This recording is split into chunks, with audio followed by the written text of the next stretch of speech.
02 by my watch, and so I'll get things started here. Thanks everybody for joining us. We're really excited about today's luncheon. My name is John Sterenberg. I'm the president of ASCE this year, Central Ohio. And before we get started with the speakers today, I wanted to just make some quick announcements as far as our chapter is concerned. We've got our upcoming luncheons. Actually, the January meeting will be a dinner meeting, and we switch back and forth between OU and OSU. And this year we're going to have it at OU on campus down there at the engineering building. We're excited to have that in person down there for those who can make it. And Mr. John Kozak, he's the Executive Director of Design and Construction for Ohio University. He's going to be talking about some of the projects they have going on down there. February is Engineers Week, February 24th, 2022. We sent out a save the date. More information will be coming on that. And then some other exciting things we have coming up this year. Speaking of Ohio University, they will also be hosting this year's Eastern Great Lakes Conference Student Symposium from March 31st to April 2nd. This is where universities from the region send their student chapters down. They showcase their chapters, and they compete in things like the steel bridge and the concrete canoe competition. So that's going to be fun. And we are in need of volunteers from our membership to help with judging and other things like that. Again, more information to come on that. Also, in April, we are looking to put together a centennial celebration for ASCE Central Ohio. We are celebrating 100 years, and thanks to Jim Pike for the idea, we're going to be doing a walking tour of downtown of some of the projects that civil engineering projects in downtown Columbus, and then we're probably going to go somewhere in the Franklinton area to have a little dinner and happy hour type of thing. So look for information on that. Can always use help in the planning process for that as well.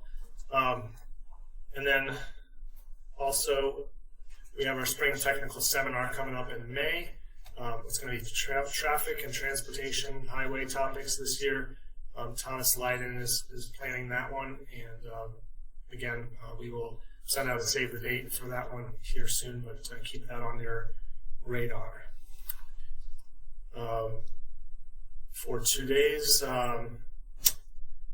topic, we have the City of Columbus. We're happy to have the City of Columbus members from the Division of Sewers and Drains, Division of Water, Recreation and Parks, and the Division of Public Service. We have Jim Pike, who's the Assistant Administrator, Design and Construction. He's been there for 4 years, and he worked prior to that 21 years at Franklin County Engineers as the Deputy Bridge and Highway Engineer. Following Jim, we will have Dave Opferman speak with the Division of Water. He has more than 25 years of experience, and he serves as the Technical Support Section Manager for City of Columbus Division of Water. Then we will have Rob Priestis speak with DOSD. He serves as Assistant Administrator for the DOSD with City of Columbus, and then Jim Miller with Recreation and Parks. He's the Design and Construction Section Manager, and he has over 20 years of experience working in the private and public sectors, so he will be speaking on updates for all of the parks and community centers, athletic complexes, golf courses, all the good stuff we have going on Next in Parks. So with that, I'm going to turn it over to Jim, who's going to be kicking us off. Thank you very much. And just a reminder, if everybody could just mute their phones. Unfortunately, we don't have the power like we do on some formats to mute everybody's phones. So if you could do that yourselves. If you have questions along the way, please, there is a chat function, so feel free to use that as well. All right, go ahead, Jim. Thank you. All right. Thank you, John. Can everybody see my presentation right now? Give me a thumbs up. Good. All right. All right. Good. Hey, thank you for the opportunity to speak with you. They let me lead off, so I guess I'll be setting the bar here. Hopefully, I don't run too late, so I'll try to keep it brief. But basically, what I want to go over is kind of what we've been doing here at Public Service, some of the topics I want to discuss with you, kind of where we've been the past few years regarding proposals, how many we've put out, that type of thing. Maybe talk a couple of upcoming requests for proposals that we currently have listed on our website, and I'll talk a little bit about those. I'm going to go over some changes. I'm not certain, maybe one of the other speakers might have a little more information, but there's going to be some changes starting in 2022 here at the City of Columbus regarding diversity and inclusion. I'll kind of give you what I know, which isn't much, but there are going to be some changes as it both impacts maybe both consultant contracts and contractors. Proposal preparation. I'm going to give you a little bit of what I like to see in a proposal, a couple of quick bullets there, and then I'll wrap it up on working with some of the project managers here at Public Service. Starting off, requests for proposals. A lot of you, I'm sure we have a ton of consultants on board. I see there's 71 people kind of logged into this presentation, but if you go to our website, Public Service, I'm sure many of you go to this, you'll come to this page, there's the link down at the bottom.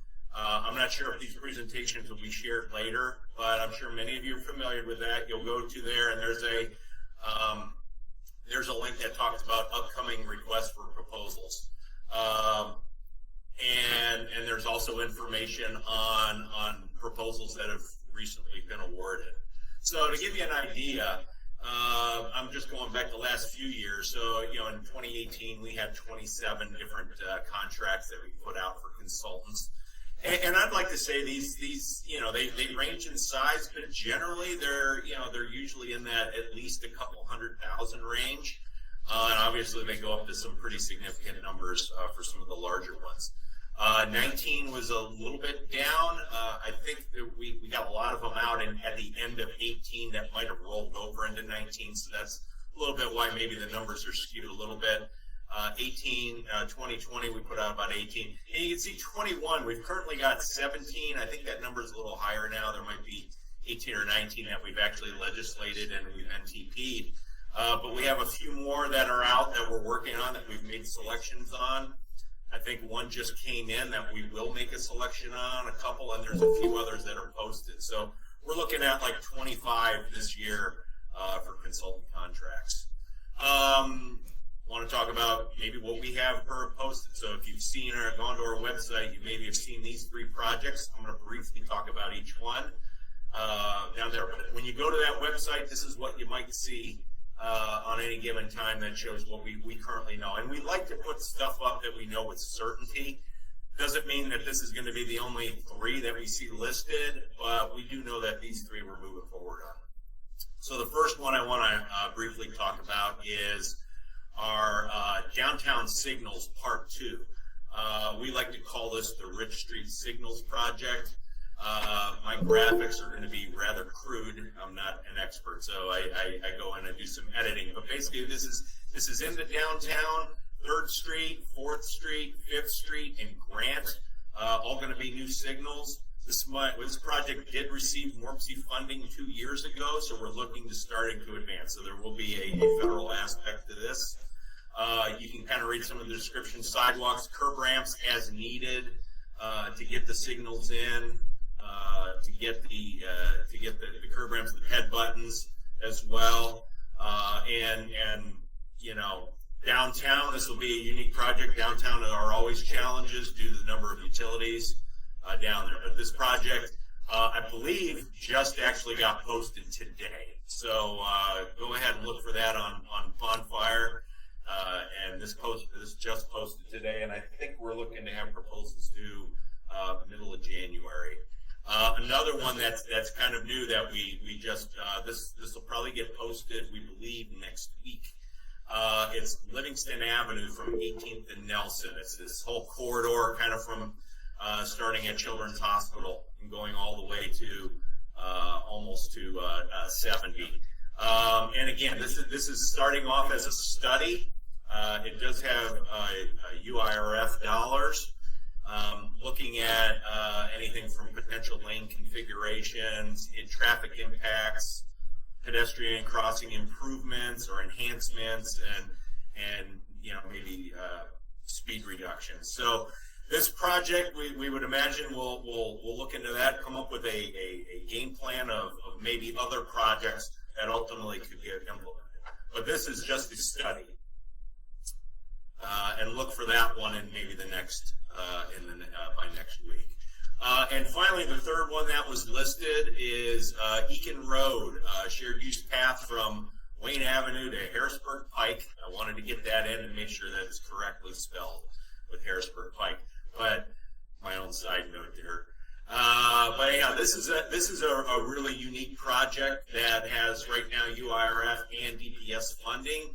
We're looking to go from Wayne Avenue, which is kind of on the left part of the screen, all the way down to Route 3.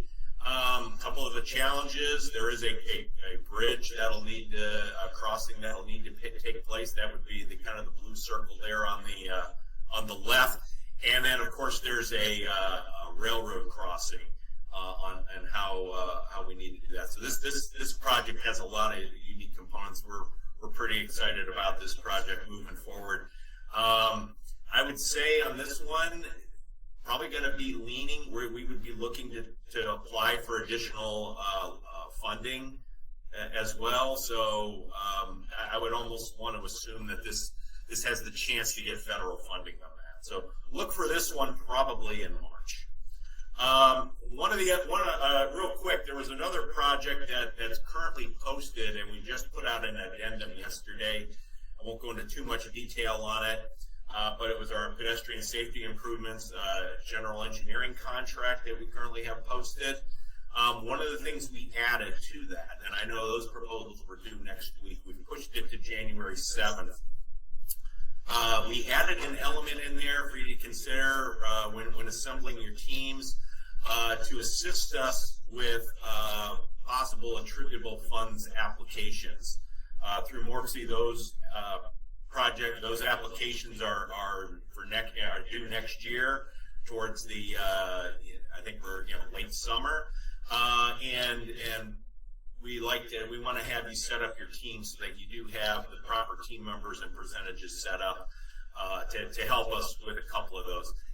It's not a ton. We did add some money to the project. You're probably looking at about 10% of those contracts might be devoted towards applications. So just keep that in mind, and if you've already looked for that addendum that went out yesterday, and again, we're pushing it.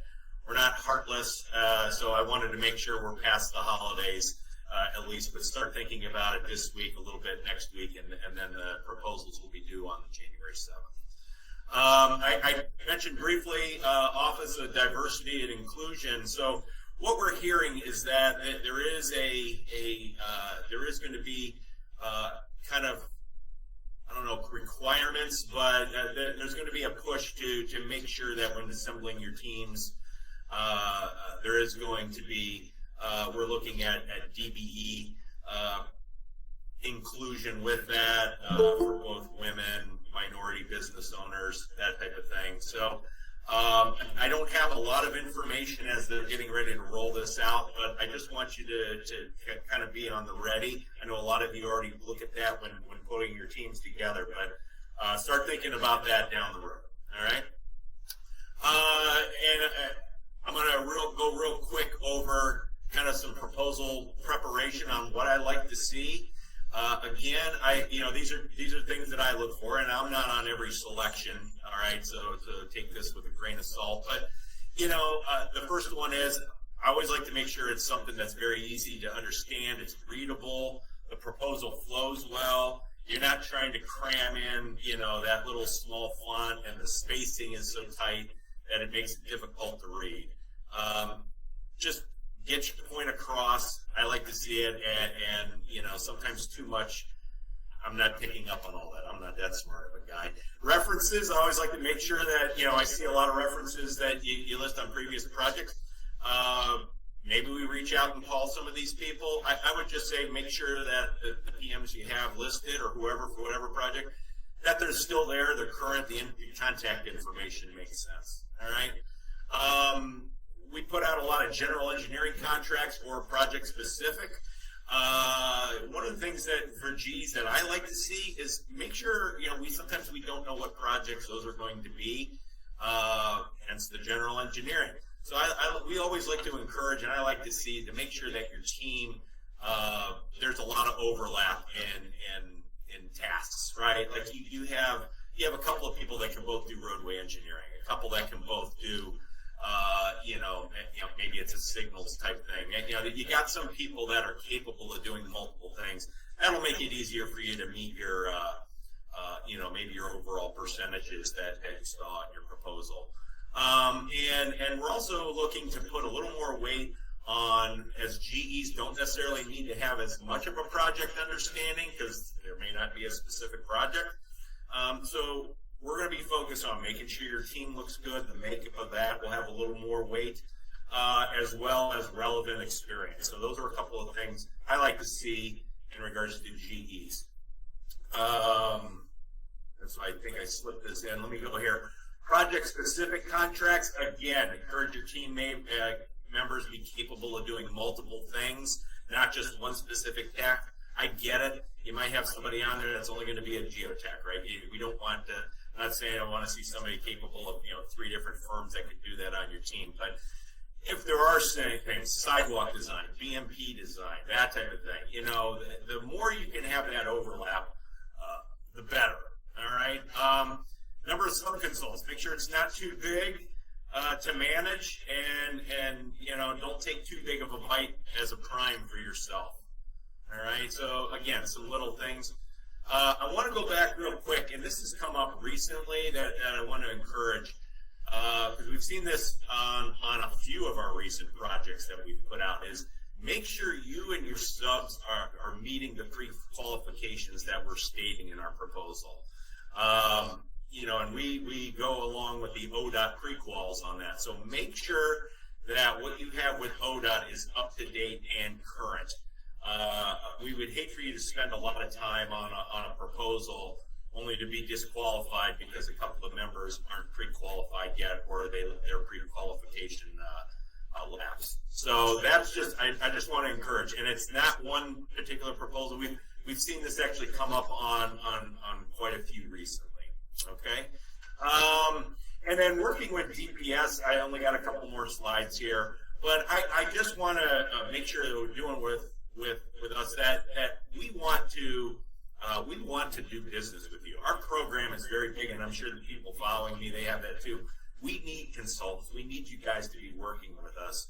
We want you to do business with us. We want you to work with our project managers to help identify issues before they occur, right? I feel real good about the project managers we currently have here in design and construction, and reach out to them. A lot of them have some consulting background. They know where you've been. I think that's a great benefit for some of our team here. So reach out to them and help manage that. Don't hesitate to look at projects. When you get those review comments, take a look at them and make sure you understand what is being asked in these review comments. And we'll resolve them before you get too far into the weeds on those revisions. We're trying to put extra emphasis on making fee negotiations simpler. When I state all this, I feel like there could be a lot of eye rolls out there. We are trying to work with you guys on that. We understand. We want you to make sure that we're there. We don't want to be known as used car salesmen when we're trying to negotiate your fees, right? We want to work with you. We want you to be successful, and that makes our project successful. And as always, with any issues, I want you to know that I'm available. James Young, our division administrator, is available to always talk to all of you on anything that comes up. And let's talk. If you see an issue, if you see something that needs to be addressed, please give us a call. We like to work with you before it gets elevated or becomes a bigger issue. We've worked with a lot of you for decades. We know a lot of you, and we want to keep working with all of you. This is my contact information, and that is it. So I will, at this point, I'll stop sharing and turn it over to the next speaker. Real quick, I think we had a quick question on the Rich Street signals. Yes. Chris was asking, will there be leading pedestrian interval timing associated with that one? Maybe. That I do not know. So, again, it just came out today. I did not put that RFP together. So, again, it just got posted. I'd say go ahead and take a look at it. If it's something that you have a question, submit it, and we'll get an addendum out to answer those questions. Okay, and then one more housekeeping item for PDH purposes. If you guys could, if the participants on the call could just type in their name and email address into the chat, that would be helpful to us to track that information. So thank you, and we will pass it on to Dave, right?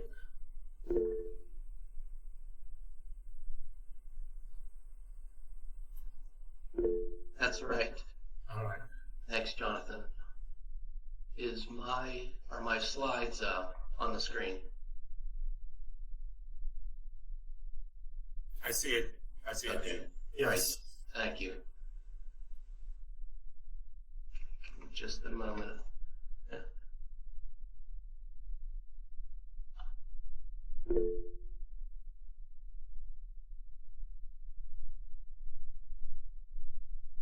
Everybody's typing into the chat screen. It's popping up over my screen.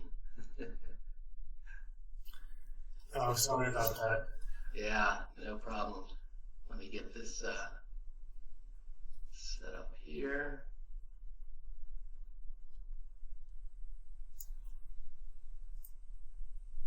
Okay. I think that'll work. I just changed the size there. All right, well, thanks, John, for that introduction, and good afternoon, everybody. I also want to thank American Society of Civil Engineers for this opportunity to talk this afternoon. My presentation is going to provide an overview of the city's water supply system, and then I'll talk some about our capital improvement program and a couple of the RFPs that we have coming up. So where do we get our water from? Our water sources are both surface water and groundwater, and the upper Scioto River watershed, shown in green on the slide, supplies our Dublin Road water plant. The upper Big Walnut Creek watershed, shown in blue, supplies our Half Cremium water plant.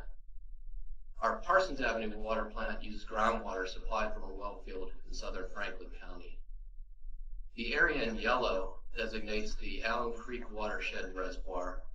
This reservoir is not owned or operated by the city, but it is available as a supplemental water supply for the Half Cremium water plant. Overall, roughly 82% of the water we supply comes from our surface water sources, and about 18% comes from groundwater. Columbus operates 3 water plants that provide safe, reliable, and affordable water to approximately 1.2 million people. The Half Cremium water plant, located in the northeast portion of the city, draws water from the Big Walnut Creek and the Hoover Reservoir.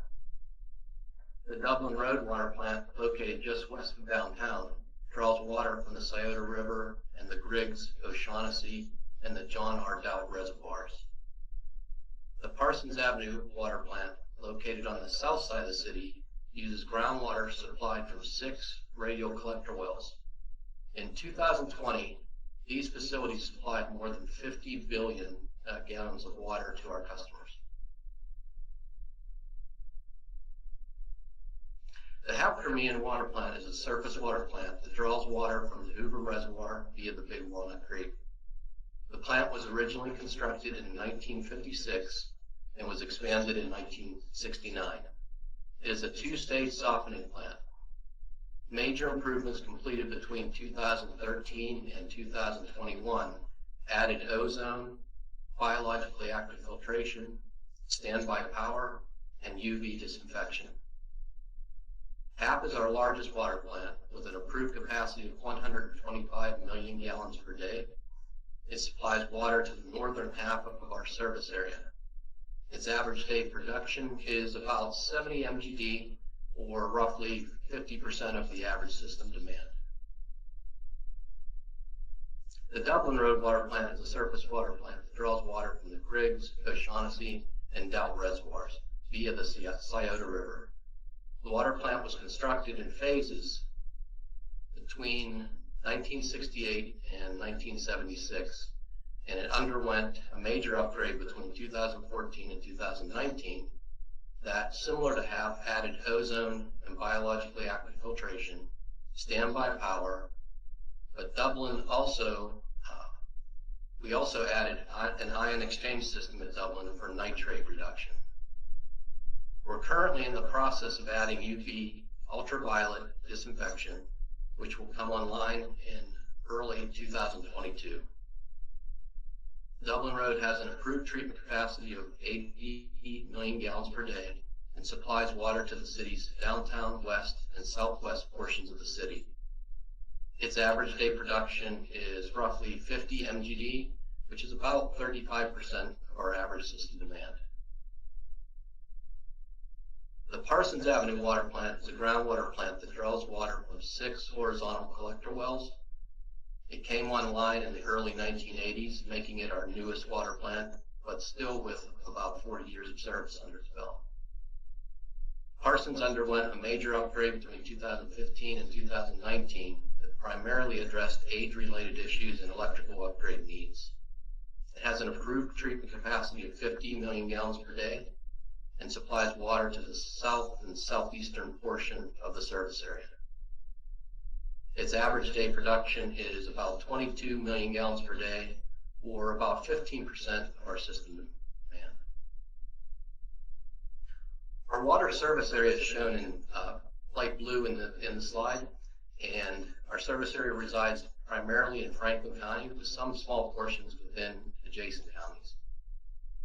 Potable water from the 3 water plants is delivered to our customers through a distribution system that has more than 3,500 miles of water main, 26 booster stations, 38 water storage tanks, 18 pressure districts, and more than 26,000 fire hydrants.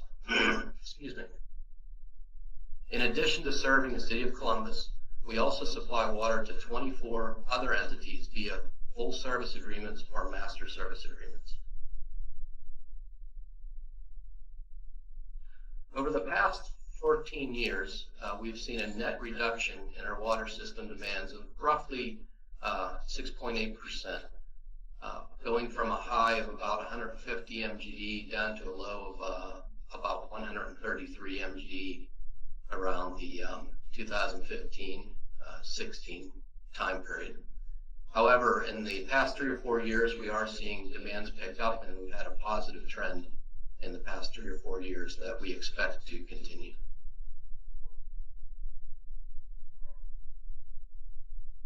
Oops. So let's move on to talking about our capital improvement program. The Division of Water has a robust capital improvement program.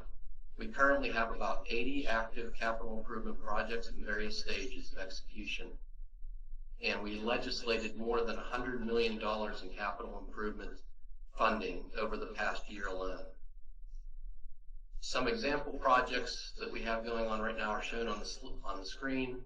As you can see, we have a wide variety of projects underway, including water main replacement work, a renovation of our water quality assurance lab, dam improvements, booster pump station improvements, and concrete rehabilitation work.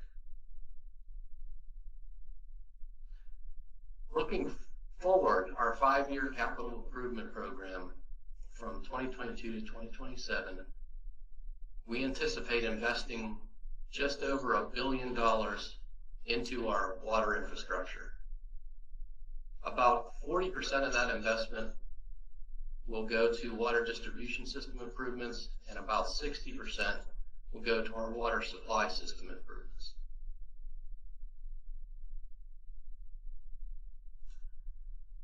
Some of the primary capital investment drivers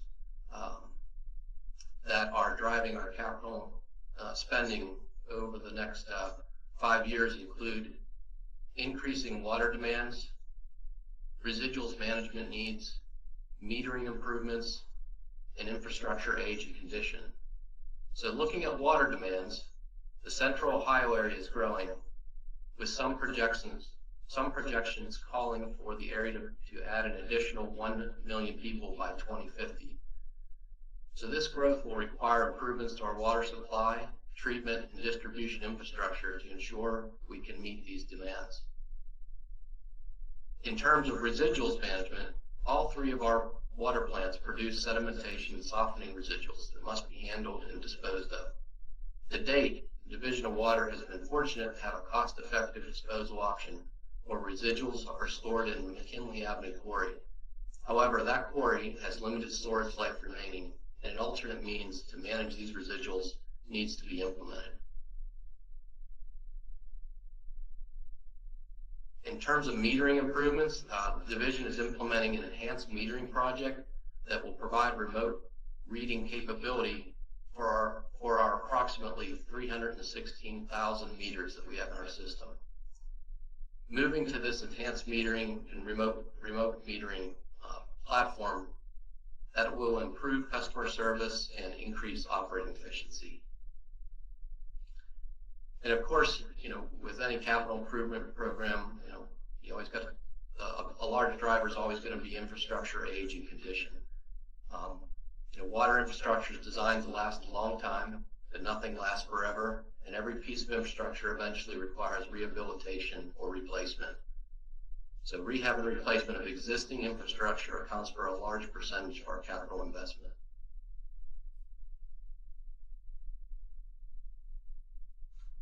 So looking at some upcoming RFPs that we anticipate putting out next year, we have 5 in the Division of Water.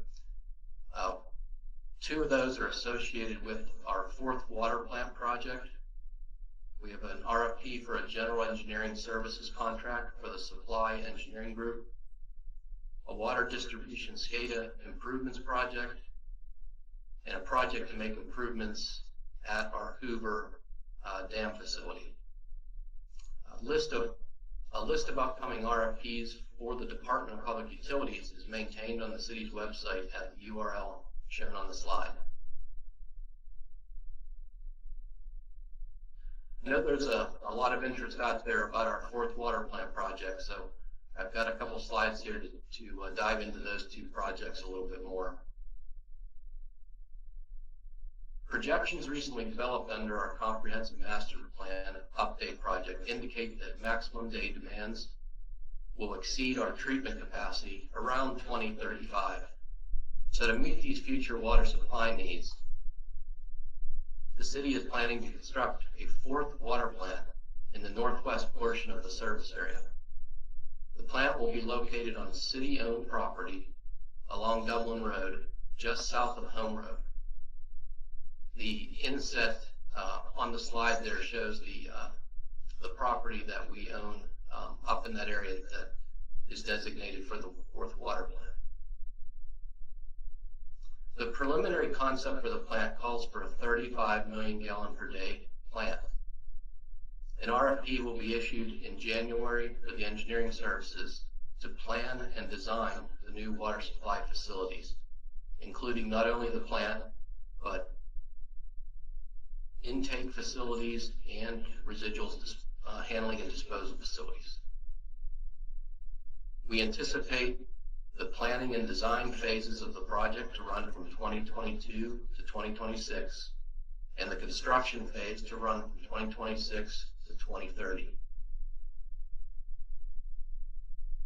So in addition to a project for the plant and its related facilities, we also have an RFP coming out in January for the transmission main improvements that will be needed to tie the fourth plant into our distribution system. The preliminary concept calls for the installation of about 9 miles of 48-inch and 36-inch main from the fourth water plant south to the tie-in locations with the existing distribution system. The transmission main sizes, alignment, and tie-in points will be further evaluated and finalized under the fourth water plant transmission main project. So before I end, just want to make note that 2021 is a significant year for the Division of Water. We're celebrating our 150th anniversary providing water to the Central Ohio community. So with that, I'll slide up here with my contact information. If anybody has any follow-up questions or wants additional information on anything that I presented. So with that, I'll turn it back to Jonathan. Thank you. All right, thank you very much. All right, next up is Mr. Priestess, I believe.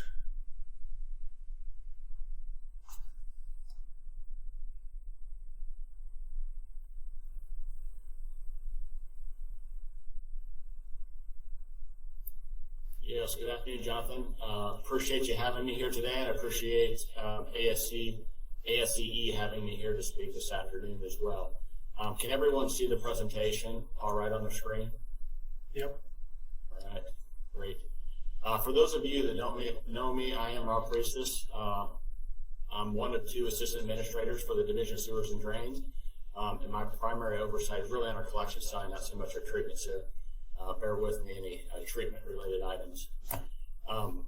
Quick agenda.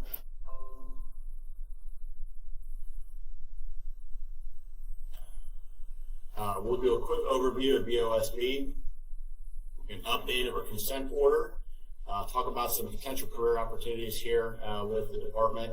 If you're not interested, then we'll also talk about some upcoming CIPs and RFP opportunities that we have for work with our office. Big picture, Division of Sewers and Drains, we have a 5-county treatment area. Obviously major is Franklin County. We've got other counties included in there, like Delaware Union and Pickaway. We have 2 treatment plants, Jackson Pike, which is our oldest and smallest of our treatment plants. It has an daily peak of about 150 million gallons per day, and treats about roughly 45% of our flow on a daily basis. Southerly is our newest and largest treatment plant. And it has a normal daily peak of about 330 million gallons and can actually ramp up to 440 with the addition of set that we put online in 2019, which we'll touch base with on here in just a little bit. That's a rather large facility for those that haven't been out there. It's massive. It's impressive. It's like a city within a city. I think we've got about 225 acres inside its fence lines. It's just massive in terms of scale. And it treats about 55% of our annual flow. Thirdly, our composting facility, where we handle all of our biosolids. That's definitely a showcase for our division. We're just wrapping up our 5th year of 100% beneficial reuse of biosolids. And moving into 2022, we're looking to continue that to 6 years of 100% beneficial reuse. On our collection side, we have 4,700 miles of sewers that's combined between storm and sanitary that we own and maintain. And that's a massive amount. When you think of that, if you were to lay that out, it would stretch all the way from Boston, Massachusetts to Anchorage, Alaska. So quite a significant task that our maintenance folks have, keeping these sewers open and flowing every day. In addition to that, we've got 16 sanitary pump stations, 14 storm pump stations, which used to be under our sewer maintenance operations center, but those are actually managed now by our treatment plant staff. We've got 5 air quality control facilities and our Franklinton flood wall. Just a quick overview of our consent order history. In 2002, we received our SSO consent order and implemented our CCAP. 2004, we then received our combined consumer overflow, or CSO consent order, and implemented our long-term control plan. And there, shortly after, in 2005, we combined those and implemented our wet weather management plan and submitted that July 1st, 2005. Our wet weather management plan capital program focused on treatment plants and tunnels to address CSO and SSOs. First of those projects really started our wastewater treatment plants. We worked on projects that were completed back in 2011, which increased the capacity of both of our plants by roughly about 50%. And you can see there's significant investment that the city put into both of those plants, totaling over $650 million to increase the capacity of those facilities. Collection system project highlights for our wet weather management plan. Most of you are familiar with our ORS project, the largest, I think, most expensive capital project in the city's history. That's, I think it was about a 23,000 linear foot tunnel that was completed back in 2017 and had a cost just over $371 million. That was a major contributor to helping us reduce our CSOs. Another project to highlight, we'll talk a little bit more about that later, is our lower Olentangy tunnel. This is our last tunnel we currently have scripted in our CIP. I'm not saying it's the last, but it's the one that we currently have programmed. It actually started construction this year. It's not quite as massive and same magnitude as ORS, but it's still a $267 million project that we've got underway. It's the last of our major CSO consent order projects that we'll have wrapped up in mid-summer 2025. That's our goal. Blueprint plan. That blueprint plan came about when we met with the agency back in 2015 to implement Blueprint, and really it allowed us to roll that into what we're calling our integrated plan, really. Initially, we had established a deadline in 2015 to have all of our blueprint projects in our integrated plan completed by 2035. That quickly became realized in 2018 that the capacity and the resources that we had available, it just wasn't feasible from not only a cost standpoint, but also from a pure supply chain demand and labor standpoint. So we worked with the agency to extend that deadline from 2035 to 2045. So currently now in our SSO and our blueprint, our integrated plan, we've got a deadline to complete those projects extending out to 2045.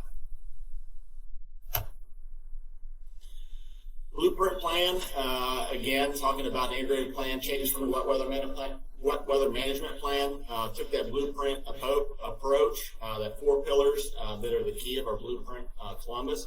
That's our green infrastructure, roof redirection, voluntary sump pump program, and lateral lining. Also incorporated our SEP, or chemically enhanced primary treatment, which I mentioned earlier. That project, and we'll talk a little bit more later in the slides, helped drastically increase the capacity of our southerly wastewater treatment plant. Lower Olentangy Tunnel, which we talked about, that project's currently under construction and is slated to be completed in summer of 2025. And then real-time control. That's something that's really starting in our plants that allows us to forecast and better manage our plant operations to utilize capacity within our system to help reduce SSOs and CSOs. So. Blueprint, Clintonville, that was our first major blueprint project. We've got all 6 green infrastructure projects complete. It installed 415 rain gardens and 4 blocks of pervious pavers. Our sump pump program, we're still working on, but currently we've got 626 sump pumps currently installed. Our downspout redirection lateral lining projects, we've currently got 8 projects completed, 2 others that are currently in construction and nearing completion. So with all those projects combined, we've got about 2,500 laterals lined and about 1,600 homes with redirected downspouts. just a few pictures showing some of the finished product and some of the work in product in our Clintonville. You see the pervious paver street. I think that's Dixon Court, and then one of our fire retention to the rain gardens. Clintonville, it's obviously our model project, so we're doing quite a bit of evaluation and monitoring with regards to how those projects impact the neighborhoods and our system is in general. So we're analyzing the change in stormwater flows and water quality improvements, and we're working with our modeling team to evaluate that data. It's still in process. Obviously, you know, we're not basically addressing our infrastructure to accommodate the additional I&I. We were actually focused with that blueprint program and addressing the source, which is that I&I. So we're still currently under evaluation, testing, monitoring, but currently the preliminary data shows definitely improvement in the results that we're desiring out of the program. Blueprint neighborhood, there are quite a few. Currently we've got them in various phases. Clintonville, which we talked about, that first phase has been completed. Linden, which is currently in construction, and then we've got a couple others, Hilltop, Miller, Kelton, Fifth by Northwest, all coming to construction fairly soon, others in design. Currently, you know, we've got quite a few, like we talked about. We worked with the agency to extend that completion deadline for our integrated plan to 2045. So it'll be a few years before we get any more design contracts out. I think we're looking at sometime in 2025 for Clintonville too. STEP, which we touched base on a little bit, major improvement at our southerly wastewater treatment plant. It added an additional 110 million gallons per day of wet weather treatment, and that project was substantially completed in 2019. So I don't have the data, but I know a significant improvement in reduction in overflow volume within the last 2 years that we've had that project or that treatment process in place. CSO program, like we mentioned, a big one, needs to be completed by summer 2025, so that's our deadline. We've got some smaller projects, but really the major project that we've got left is that lock tunnel, which is that reduces the CSO and SSOs there. And again, that project we're running about $267 million. Real-time control, I'll read through this pretty quick, but really it's intent of that is currently in the infancy stages, but it continues to grow, develop, and get stronger as we work with our consultant. Really, its goal is to maximize treatment storage, minimize those overflows, and really design the system for real-time analysis. So we're looking at this. It's been key. We've definitely seen a benefit in our treatment operations, but we're also looking to see how we can also implement that in other areas, such as flood wall activations and so on with river predictions. So definitely a very useful tool so far.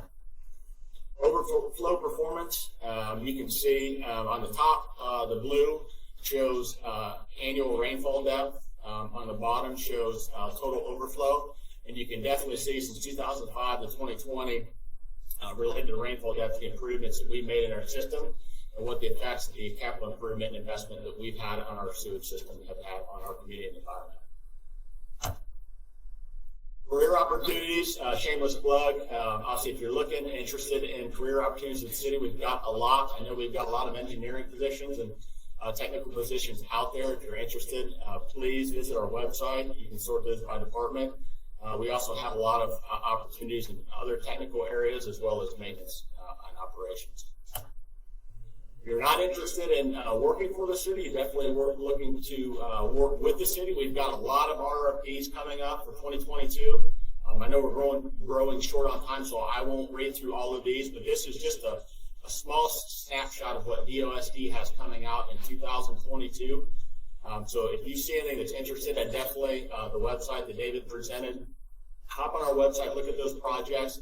I think our current list is updated out through 2023. So if you see something you're interested in, have questions, don't hesitate to reach out to me directly. I'd be happy to answer those questions. So with that, I appreciate your time and attention this afternoon. Great, thanks, Rob. I did want to mention, I forgot to mention earlier, that these presentations are being recorded, and this will be posted to our ASCE Central Ohio YouTube page, and we can get that channel link and everything out to you folks. So you'll have the access to these presentations. So with that, we will kick it over to Jim Miller for our final presentation for Recreation and Parks. Thanks, Rob. Thanks, Jonathan.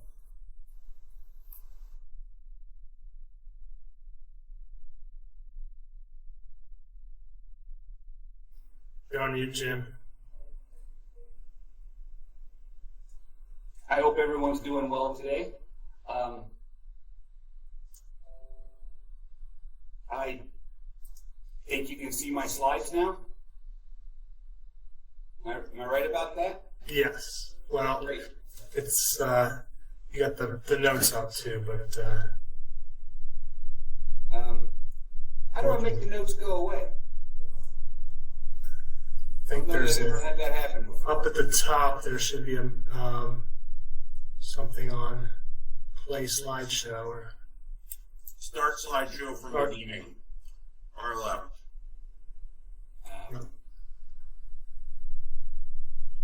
Like that?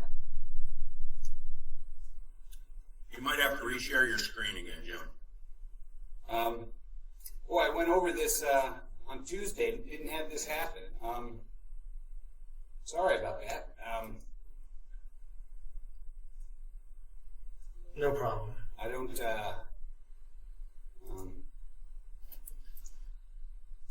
I hit the stop sharing button. Okay. Hit it again, and you should be ready to present. Present now.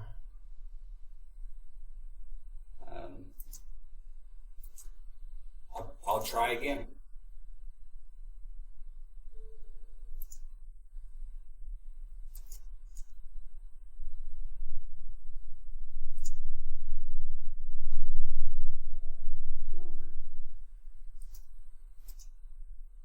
All right.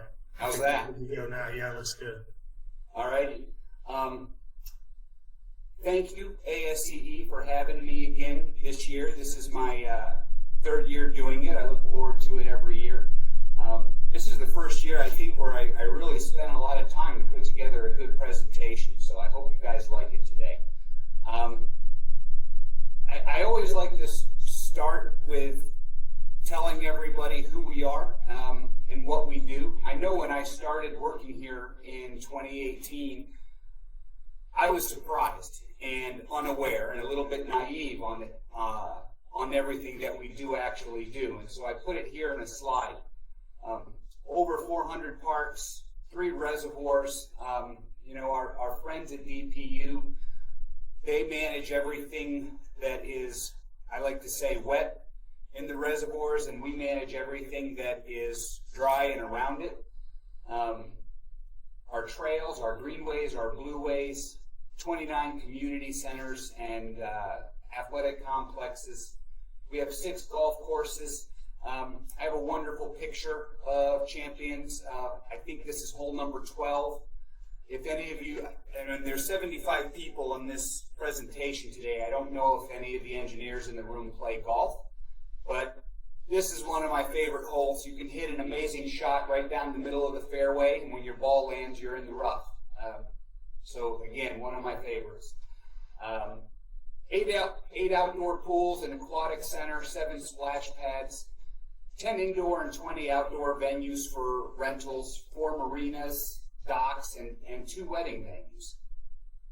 And we also have a very robust operations and maintenance section that, when you go out and you visit any of our facilities, they're the ones who are responsible for making it look the way that it does. And if you have a chance to go out and see the newly renovated North Bank Park and Goodale Park, which is currently in construction right now, I'm going to encourage everybody to go out there this spring. A lot of great work has gone on out there to make it quite a sight to see. Our priorities, we have a mayoral focus on several things. Celebrate One, for those of you who don't know, relates to reducing infant mortality. In our Celebrate One neighborhoods, it's shocking actually. 1 of 10 kids don't make it to their first birthdays. And that's kind of shocking when you think about Columbus. Not a lot of people know that. Early childhood education, neighborhood growth, access to housing, public safety, workforce development, sustainability, climate action plans. All of these things are things that recreation and parks touch. And our focus, and I'm not going to read through each of these bullets below here. I'll let you each take a look at them and ask questions if you want. And as I talk too, I'm going to share with you about what we look for in proposals. And so this is a very important slide. These are some of the bigger overreaching goals that we're trying to accomplish with all of the capital improvement projects that we deliver. So when you are writing a proposal, it's great to tell us, how technically competent and fantastic and wonderful you all are. But please take a look at this and tell us how you're going to, tell us why your firm or why your organization can help us better focus on our priorities. Our team, I'm the administrator over the design and construction section, and my colleague, Craig Murphy, is over the capital and strategic planning section. For those of you that have worked with recreation and parks before, you've worked with both sides of this slide. There's lots of areas where we work together. The blueways and the greenways and the trails, there's a lot of joint work together. On the parks and the park improvements, there's a lot of joint work together. And the creation of our capital plan, there's a lot of joint work together. So though we're two sections, we really function as one. And you'll see here on the left, the design and construction section, we have a great cross-section of staff with a various cross-section of technical ability, and same thing on the right. And we've worked very hard to make sure we can cover all of our bases with all of the different types of projects that we have. Some of our initiatives, and I'm going to use this slide to outline to you guys in the group what's coming up in our capital plan. We're focused really heavily on the diversity, equity, and inclusion plan that Jim Pike mentioned in his presentation at the beginning. There are going to be goals on projects in the design phase and in the construction phase. They're working on how to establish what those goals are, or if there should even be a goal. But one of the things for recreation and parks is that this is a very important core component of who we are. And when we look at a project understanding, we want to know what our vendors are doing to promote diversity, equity, and inclusion. And that doesn't always mean having MBEs or DBEs on your team. Maybe that means that your staff are engaged in the mentor programs at Columbus City Schools. Or maybe you host and sponsor job fairs that promote diversity, equity, and inclusion. Maybe you go on a little bit of a tour and you promote STEM programs in inner city schools during Engineers Week. Whatever it is, share it with us. We want to know. And we want to know that our vendors understand how important diversity, equity, and inclusion is to the city. We're finishing up a strategic plan. We're implementing an urban forestry master plan, a land plan. The aquatics capital plan is coming together. This is a project that we're managing and working with strategic planning on. Some wonderful projects coming out of here. We're going to be selling 2 swimming pool projects in January, February of 22. Hoping to procure materials over the spring and summer and start construction late summer and into the fall so we can finish by the following swim season. Our acquisitions on lands, keep an eye on City Council's agenda. All of those MORPC grants, we have to legislate and get permission to apply for those things. And with every one of those grants, there's information on what the project is that's going to follow. Some of our capital projects, again, I'm not going to read through all of them and tell you what they all are, but a large focus on mechanical projects for the civil engineering firms that are here. If you have relationships with, or if you have mechanical sections within your companies, we're going to be spending anywhere between $5 to $8 million a year on mechanical improvements in our facilities to comply with the energy management plan. Lots of park development. We're in the process of putting together a bridge maintenance program. We're going to be spending $1 million+ a year maintaining bridges in 2023 moving forward. Our playground and our shelter projects. And I get a lot of calls and a lot of questions about the community sports park at the historic Map 3 Stadium. We're currently in negotiations with the state on a lease, and hopefully that is a project that is going to break free and work is going to start in the late spring, early summer for design. Some future capital projects I know that I'm really excited about this year. The Galena Boardwalk replacement. I don't know if anybody in the room has been up to the Galena and walked on the Hoover Reservoir Boardwalk up there. There's a really nice osprey nest that you can see. If you're lucky, you get to see the osprey there. But this is a very important project for the department, as well as this next one. If anybody's familiar with Champions Golf Course on Westerville Road, the golf course closes for a couple of days every time it rains because we can't get water off of these two fairways. That project's starting design in January, and we're hoping to start construction this fall. So in 2023, it's our hopes that Champions will be a lot more weatherproof than what it is nowadays. Fishing pier at Hoover Reservoir.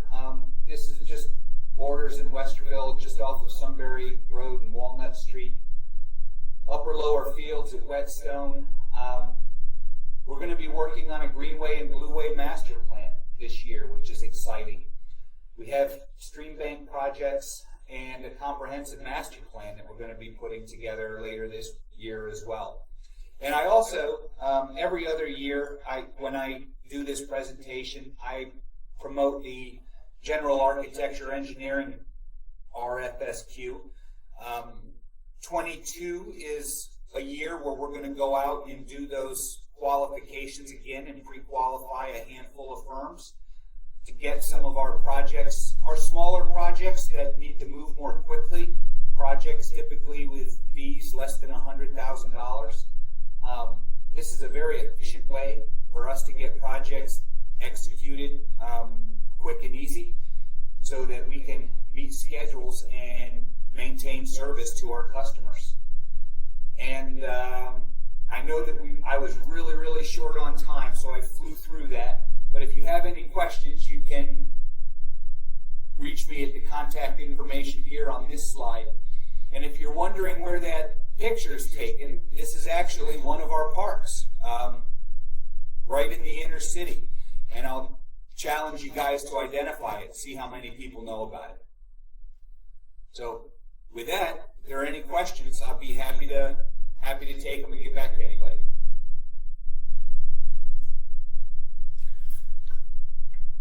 We got some guesses. Somebody said quarry. Miriam, you were awesome. I knew Miriam would know that. She's the winner. Yeah, thank you everybody for presentations. I know Jim, there's a lot. You got a lot going on at Rexton Parsons. It's great. I know we've tried to take advantage of using some of the facilities for our luncheons. I know a couple of years ago we had the Big Walnut Shelter House there, and that was really good. That was the first year I presented. It was when you presented there. Yeah. So it's been good. All right. I know we're out of time. Like I said, these presentations will be going on our YouTube channel, so look out for that. I'll look out for future events. If you guys are able to make it down to Ohio University for the student dinner next month on January 20th, that would be fantastic. We'll see you there. Be safe, everybody. Have a happy holidays, and we'll see you soon.